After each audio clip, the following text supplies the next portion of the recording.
คำ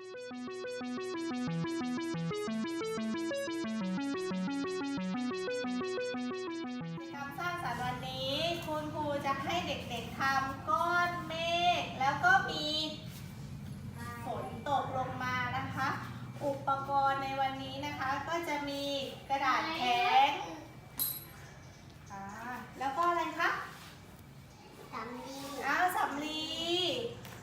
กระดาษสีที่ตัดแล้วเป็นรูปหยดน้ำสีอะไรคะ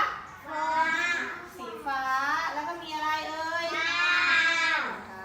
แล้วก็เชือกกันไกรเดี๋ยวครูจะให้เด็กๆแบ่งกลุ่มออกเป็น2 กลุ่มวิธีทำก็คือเอากาวทาบนกระดาษแข็งเสร็จแล้วเอาอะไรคะแปะเลยเอากาวทาให้ทั่วกระดาษแข็งแล้วก็เอาสำลีแปะเสร็จแล้วน้องก็เอาเชือกร้อยเข้าไปในหยดน้ำนะคะให้มันเยอะๆเลยแล้วก็จะได้หยดน้ำฝนนี่หยดน้ำฝนนะคะพี่กีดูที่เร็วๆนี่มีหยดน้ำฝนด้วยร้อยเข้าไปในเชือก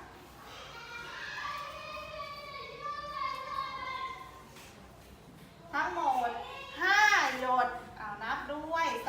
3 4 แล้วก็5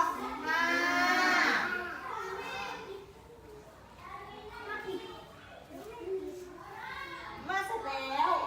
ก็เอามาติดไว้ตรงนี้เป็นฝนตกทำได้ไหมใครอยากทำบ้างยกมือขึ้นลุกขึ้นจับมือเป็นวงกลมแบ่งออกเป็น2 กลุ่มเลยค่ะยังคะพร้อมแล้วค่ะคุณครูเชิญทำ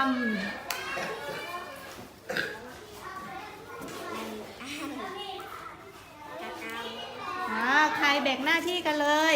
ใครจะทากาวติดสำลีเป็นก้อนเมฆใครจะร้อยเชือกหยดน้ำ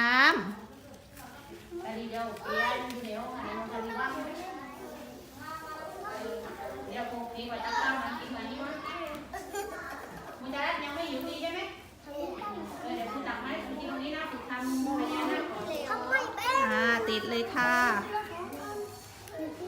สันวาเก่งมากค่ะ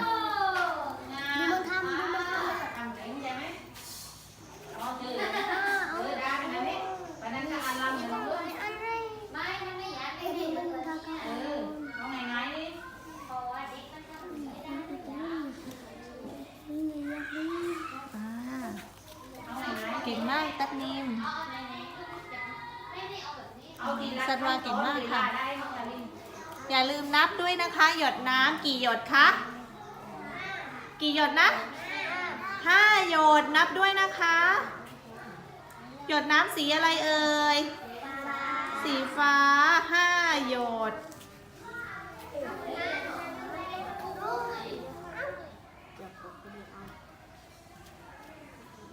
ช่วยหยิบสำลีติดเลยค่ะกลุ่มนู้นเสร็จแล้วนะ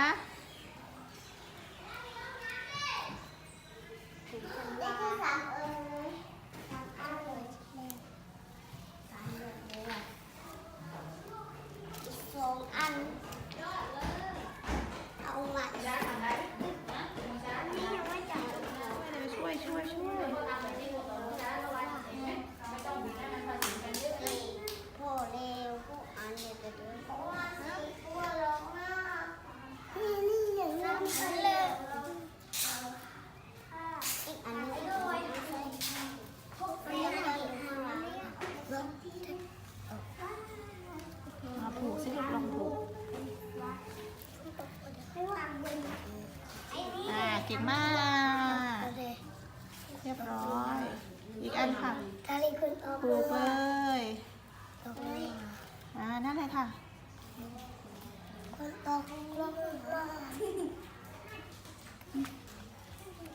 ผูกค่ะ